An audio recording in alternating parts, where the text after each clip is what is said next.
तेलंगाना की केसीआर गवर्नमेंट किस तरीके से पूरे फंड को साइफोन ऑफ कर रही है। मैसिव करप्शन है, प्रोग्राम्स पॉलिसीज में पूरे बड़े लेवल पे एक करप्शन है, और आम जनता को जितना सरकार प्रचार कर रही है, कह रही है, उसका मुश्किल से कुछ हिस्सा ही लाभ आम जनता को मिल रहा है। जिस सेक्शन के लिए योजना तेलंगाना गवर्नमेंट ने बनाई है, उस सेक्शन को भी उसका लाभ उचित नहीं मिल रहा है। हाल के दिनों में अगर देखें तो तेलंगाना को केंद्र सरकार पर ये लोग ब्लेम करते हैं कि केंद्र सरकार राज्य का ध्यान नहीं रखती है, राज्य को हिस्सा नहीं देती है। But if we go into the detail, we will see that massive amount for the progress of this state has been given by the center, and assistance has been provided to this KCR government by our Prime Minister Sri Narendra Modi ji. Central assistance through Finance Commission devolution of taxes, वो हमारा 1,78,000 crore 1.78 lakh crore that has been given to this state. Central share in central schemes and other development expenditure, all these have been provided by the Narendra Modi government, which is 4.99 lakh crore. Loans to Telangana government and Telangana government owned PSUs, including budget borrowing, that is 7.5 lakh crore. Additional support provided by RBI through ways and means of allowances, overdraft and other facilities, that consists 2.31 lakh crore. Loans to Telangana individual and beneficiaries, that is 9.26 lakh crore. Cost of procurement operations in providing MSP, cotton and paddy, that is 1.58 lakh crore. These are the data, these are the fact, and that is why we are saying it openly. हम लोग publicly इसको बोल रहे हैं कि अगर state government में हिम्मत है तो इन डेटास को काउंटर करे और ये बताए कि सेंट्रल गवर्नमेंट ने कोई मदद नहीं किया है। हम चाहते हैं कि देश का ऑलराउंड डेवलपमेंट हो, and Narendra Modi government is one of the most unbiased government which wants to take along all the states, all the regions in the national mainstream and on the path of development.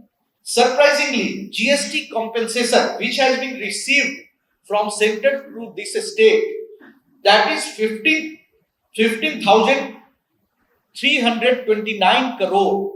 This is the GST compensation central government has given to this state. And if you take along the devolution of tax in 2014, we have 70,866 crore, which the tax devolution money was given to Telangana. But in 2019 onward, it is 88,862 crore.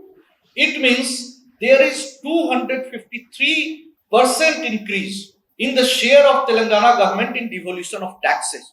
253% increase. This is a massive increase. And this government, wherever they fail, Telangana government जहां कहीं भी असफल होती है, जनता की नजर में कटघरे में खड़ी होती है, तो सीधा सीधा सेंट्रल गवर्नमेंट को ब्लेम करना और अपना चेहरा बचाना तेलंगाना गवर्नमेंट का मेन काम है।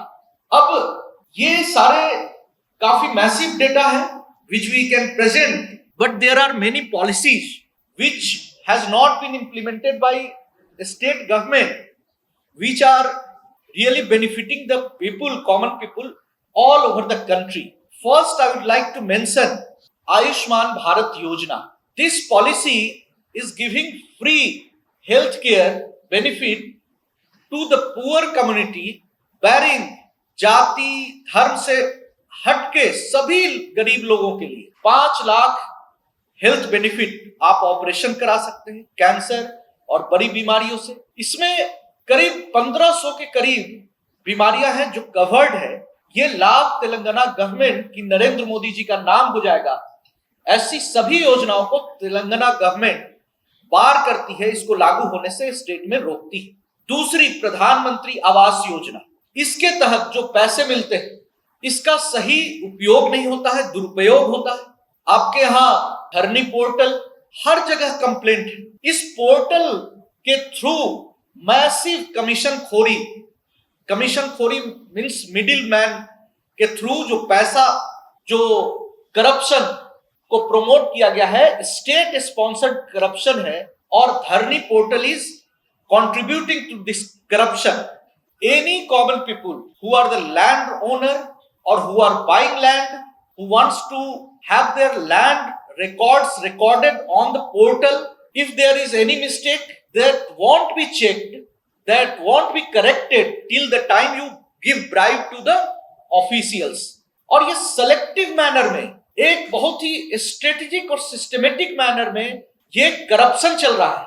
तेलंगाना गवर्नमेंट प्रदेश की जनता को क्या बताती है कि हम सारे लैंड रिकॉर्ड्स को ऑनलाइन कर रहे हैं, लेकिन इसमें लाखों रुपए एक एक लैंड रिकॉर्ड को दर्ज कराने के लिए 1 लाख, 2 लाख, 5 लाख तक घूस लिए जाते हैं। ये कितना सिंपल है कि आप आम गरीबों का भी शोषण कर रहे हैं। उनके जमीन के रिकॉर्ड किसी और के नाम पर दर्ज कर दिए जाते हैं ऑनलाइन।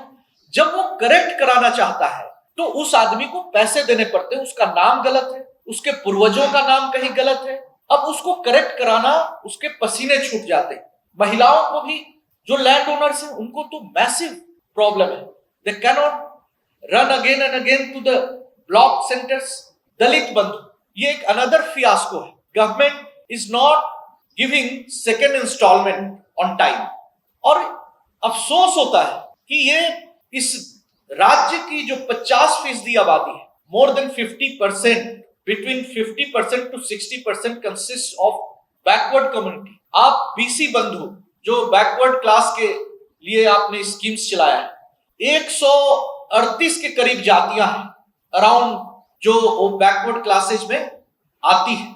आप सिर्फ 15 कम्युनिटीज को कह रहे हैं 1 लाख रुपए देंगे, तो बैकवर्ड्स में ये डिवीजन कर रहे हैं, बैकवर्ड्स के बीच कॉन्फ्लिक्ट कर रहे हैं, पैदा कर रहे हैं। ये पिछड़े समाज को आपस में राजनीतिक तौर पर लड़ाने की कोशिश कर रहे हैं। अब जो टाइम शेड्यूल आपने रखा कि ऑनलाइन आप दर्ज करा सकते हैं 1 लाख रुपए के लिए, टाइम शेड्यूल क्या था, वो खत्म हो गया और लोगों ने दर्ज नहीं कराया अपना नाम। आप उसमें इनकम सर्टिफिकेट मांग रहे हैं कि 1.5 लाख अगर आपका एनुअल इनकम है तो आपको मिलेगा। It means below poverty line people. According to Mandal Commission and National Commission for Backward Classes, anybody who has income up to 8 lakh, 8 lakh तक जिसका इनकम है, वो देश में पिछड़े वर्ग के लिए किसी भी योजना का लाभ ले सकते हैं, आरक्षण ले सकते हैं, नौकरी कर सकते हैं, नौकरी के लिए अप्लाई कर सकते हैं। लेकिन आप 1.5 लाख करके कितने लोगों को, और फिर सिर्फ 15 जातियों को, अगर केसीआर गवर्नमेंट ईमानदार होती तो सभी बैकवर्ड क्लास कम्युनिटीज के लिए ओपन होता